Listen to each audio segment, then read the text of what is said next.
Ilang linggo matapos ang malagim na trahedya sa Bontoc Mountain Province, eksklusibong ibinigay ng pamilya ng isa sa mga nasawi sa Florida bus crash ang larawan at video na nakuna ni Milo Cabardo. Ilang minuto lamang matapos mahulog sa bangin ng sasakyan.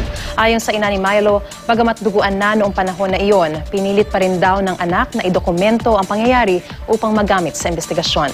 Balitang hatid ni JP Soriano, exclusive. Ito ang aktual na videong kuha ng visual artist na si Christian Milo Cabardo. Ilang minuto lang matapos mahulog sa bangin, sa Bontoc ang sinakyan niyang GV Florida Transport Bus noong February 7. Kitang-kita ang kalunos-tunos niyang sinapit at ang mga kapwa pasahero ng sinawing palad na bus. Gayon din ang mga namatay agad sa trahedya.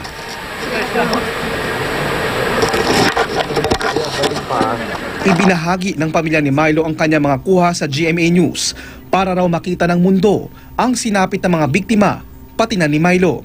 Kahit tila nag-agaw buhay na rin siya noong mga oras na iyon, ang pagdokumento ng litrato at video pa rin daw ang pilit niyang ginawa. Sabi niya, Mami, may camera ako isa doon.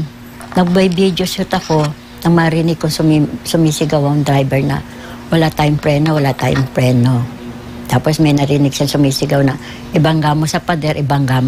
Tapos after that, parang lumipad na raw sila. Ibang kamera raw ang gamit ni Milo nang bumulusok sa bangin ang kanilang bus, pero nabitawan niya ito at hindi na makita. Kaya gumapang daw siya para makuha ang isa pang kamera sa kanyang bag. Kahit duguan at di makalakad, sinikap pa rin kunan ni Milo na maiksing video at mga larawan ng kanilang sitwasyon. That's the time na sabi niya, I need the other camera on my bag.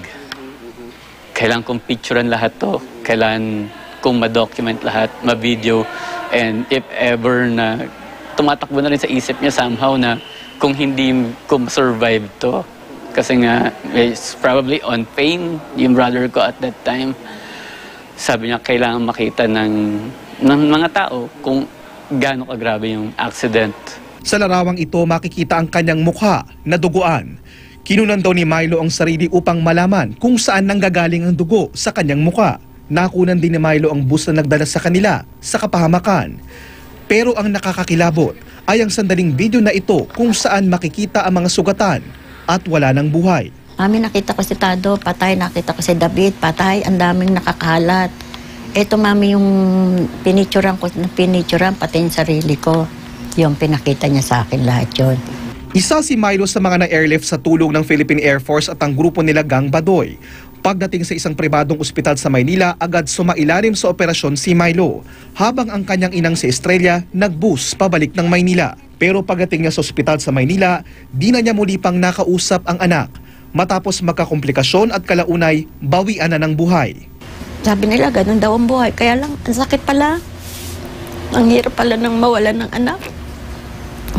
Ngayon ko lang naramdaman yung ganitong nararamdaman ng nanay. Sabi ko, hindi ko alam, naaalala ko siya maya.